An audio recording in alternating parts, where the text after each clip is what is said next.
Party করতে থাকলেও পিকের মধ্যে আলাদাভাবে আরো একটা প্যারাশুটের বন্যা বৃষ্টি হইতেছে ভাই। প্যারাশুটে করে আবারও সবাই মিলে পিকের ভিতর নেমে গিয়েছে এবং আশেপাশে কোনো জায়গায় কিন্তু ওরা ঘুরে করতেছে না, একটা গাছের দিকে যাইতেছে। এইখানে দেখো ভাই ড্রোন ভিউ এক্সিবিশন। আজকের ভিডিওতে কি নাই সেটা বলো, ঈদ স্পেশাল ভিডিও, এমনই তো ভালো লাগবে নাকি?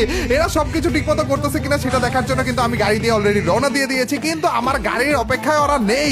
ওরা অলরেডি ভাই গাছের সাথে দাঁড়িয়ে কি সুন্দর সুন্দর একটা লাইন করে দাঁড়িয়ে বসে পড়তেছে ভাই। আর এইখানে আমাদের আসল ঘটনা ঘটবে, এইখানেই ঘটবে না, আর একটু দূরে যেয়ে ঘটবে, সেখানে আমরা নিয়ে যাব। কিন্তু এইখানে আরো অনেক কিছু বাকি রয়েছে আমাদের। ড্রোন ভিউর মাধ্যমে আস্তে আস্তে সবকিছু তোমাদেরকে দেখাবো। আর এইখানে হিরোর মতো আমি এন্ট্রি করে ফেলেছি দেখার জন্য এবং এদেরকে বসানোর জন্য, সুন্দর মতো লাইন করানোর জন্য। কিন্তু এসে দেখি কি রে চান্দুরা চন্দা তো অলরেডি বসে পড়েছে ভাই, অলরেডি সুন্দর করে লাইন ধরে ফেলেছে।